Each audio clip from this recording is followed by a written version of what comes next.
back on Get Up and the extraordinary controversy yesterday. What you see there is Novak Djokovic, the prohibitive favorite at this year's U.S. Open, in a moment of frustration late in the first set in a match against Pablo Carreño Busto.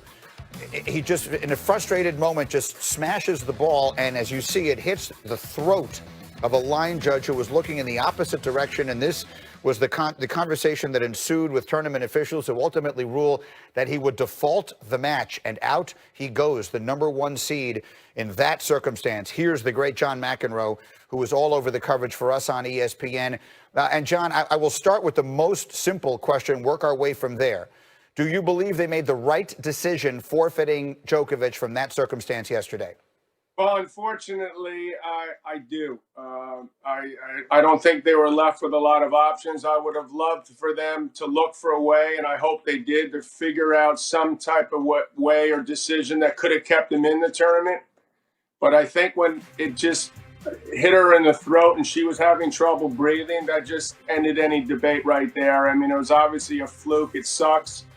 It's terrible for the tournament. But I'll tell you one thing, maybe he did the other players a favor, because the same guys were winning everything. And so we got a new male champion, a new U.S. Open champion. One of these guys is going to win a major who's never won it. So hopefully that's going to lead to bigger and better things for these other guys. But, you know, there's been a lot going on in Novak's mind the last couple of weeks, starting even a few months ago when he went on his tour in Serbia, and a bunch of the guys got the virus and they weren't social distancing, so he took a lot of heat for that. He's been trying to start a new union, players union, which actually I think is admirable, but he's taking heat from the other players, so I think he was frustrated about that. He normally has a lot more people around him. He's not used to, you know, the situation he's in. Obviously, this is unprecedented and crazy, but he was on edge ever since he came to the States. No question. So you just did an excellent job of sort of painting all the things going on around him. That said, what is the players' understanding of what specifically they cannot get away with, which is to say, he hit the ball in frustration yesterday. My understanding of the rule is that's reckless. He recklessly hit the ball. But we all understand that if that ball is 1 foot to the right and doesn't hit the line judge in the throat, he's certainly not going to get defaulted. So what is the players' understanding of what exactly it is you cannot do in that situation? You know, hit an umpire, you know, it's or a linesman. You know, that's, to me, you know, I've had a little experience with getting in trouble on the court, but this is a rookie mistake. I mean, he wasn't looking. You know, there's some linesmen there. He's got incredible feel for where he hits the ball.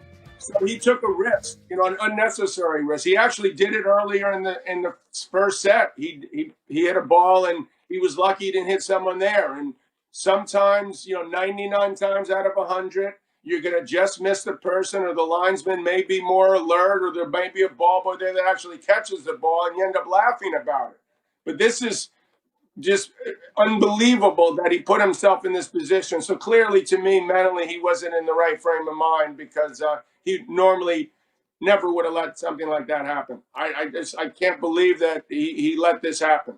Johnny Mac, one more for you, and anyone who knows you know the NBA really well. You're at all the games all the time and everything. And so people said to me, because they know that I pay attention to and care about the tennis, they'll say, is there nothing in this, the way we see it in the NBA, where late in the game, they make different calls in the playoffs. They make different calls for superstars. 2 years ago at the U.S. Open, the Serena Williams match, we saw the controversy that ensued there about a rules violation. Here, you're defaulting the best player in the world from the biggest tournament of the year over something that it seems that maybe they could try and find a way around. Should they have tried to find a way around it?